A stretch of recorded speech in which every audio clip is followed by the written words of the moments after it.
ان الحمد للہ اما بعد اعوذ باللہ من الشیطان الرجیم بسم اللہ الرحمن الرحیم۔ ناظرین کرام، میں ہوں آپ کا میزبان ڈاکٹر فضل محمود، اور ہم نے کل اللہ کی توفیق سے سورۃ بقرہ شروع کی ہے ترجمہ کے ساتھ، اور ہم نے اس کی دو آیات پڑھی ہے۔ اس میں اللہ تعالیٰ نے یہ ذکر کیا ہے کہ یہ وہ کتاب ہے جس میں کسی قسم کا کوئی شک نہیں، اور یہ متقین کے لیے ہدایت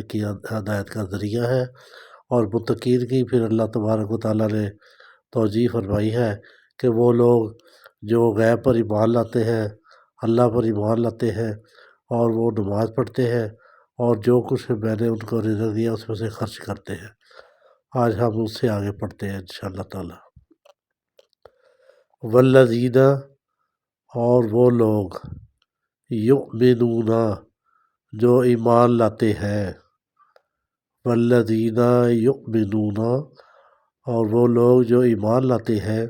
بما، ساتھ اس چیز کے، انزل، جو نازل کی گئی، الیک، آپ کی طرف، یعنی نبی کریم صلی اللہ علیہ وآلہ وسلم کی طرف، یعنی قرآن پاک، وما انزل، اور جو نازل کی گئی، من قبلک، آپ سے پہلے، وبالآخرۃ، اور آخرت پر،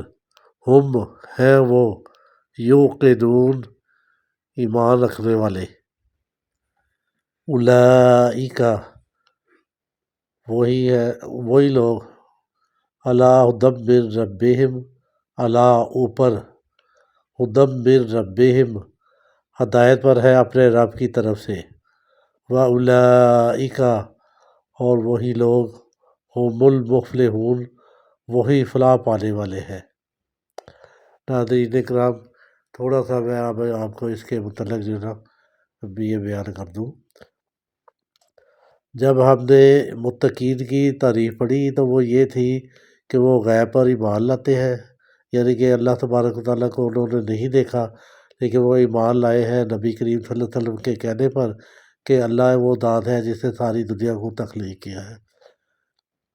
وہ یقیمون الصلاۃ، اور وہ قائم کرتے ہیں نماز کو، اور اللہ تبارک و تعالیٰ نے ان کو جو رزق دیا ہے اس میں سے وہ خرچ کرتے ہیں۔ یہی لوگ ہیں جو ایمان لاتے ہیں ساری کتابوں پر، قرآن پاک پر بھی ایمان لائے ہیں، اور اس سے پہلے جو دوسرے انبیاء کرام پر اللہ تبارک و تعالیٰ نے اس وقت کتابیں نازل کی ہیں ان پر بھی وہ ایمان لاتے ہیں کہ وہ بھی برحق تھی اس وقت تک، اور ان نبیوں کی شریعت کے مطابق جو احکامات تھے ان کے وقت تک ان کی اہمیت تھی، لیکن اب کیونکہ قرآن پاک نازل ہو چکا ہے اس لیے ہمارے لیے اور ساری دنیا کے لیے رشد و ہدایت کا جو ذریعہ ہے نا وہ قرآن پاک ہے۔ وبالآخرۃ ہم یوقنون، اور وہ آخرت پر بھی ایمان لاتے ہیں، یعنی کہ یہ بھی ایمان لاتے ہیں کہ اللہ تبارک و تعالیٰ نے یہ دنیا تخلیق کی ہے، اور اللہ تبارک و تعالیٰ نے اس کے بعد قیامت کا دن ایک ایسا رکھا ہے جس میں نیک اعمال کا حساب دیا جائے گا اور برے اعمال پر سزا دی جائے گی۔ یہی لوگ ہیں جو اپنے رب کی طرف سے ہدایت پر ہیں، اور یہی لوگ ہیں جو فلاح پانے والے ہیں۔ جو بھی لوگ ہیں جو ان چیزوں سے ہٹ کر ہیں، کسی اور شریعت کو مانیں گے، کسی اور کتاب کی اتباع کریں گے، کسی اور نبی کے فرمان کے مطابق چلیں گے، وہ ہرگز فلاح نہیں پائیں گے، اور اللہ تبارک و تعالیٰ کی طرف سے ان کو قیامت والے دن جواب دہی کا سامنا کرنا پڑے گا کہ میں نے جو کتاب بھیجی، میں نے جو آخری نبی بھیجا، اس نے جو تمہیں تعلیمات دی اس کے مطابق تم نے عمل کیوں نہیں کیا۔ ناظرین کرام، یہ جو کچھ ہم نے آج پڑھا ہے آپ اس پر 2-3 بار اس کو غور فرمائیں، اس کو پڑھیں، اس کو دہرائیں، اور جب کبھی بھی آپ کو موقع ملے اپنے بچوں کے ساتھ، بہنوں بھائیوں کے ساتھ، گھر کے افراد کے ساتھ بیٹھ کر اس کو پڑھیں، اس کو دہرائیں۔ یہ بار بار پڑھنے سے، یہ کیونکہ ایک نیا کام ہے اس لیے یہ بڑی آہستہ آہستہ جو ہے نا آپ اس پہ اچھے طریقے سے ماہر ہو جائیں گے انشاء اللہ تعالیٰ۔ اچھی مشق کے ساتھ یہ بالکل ممکن ہو جائے گا،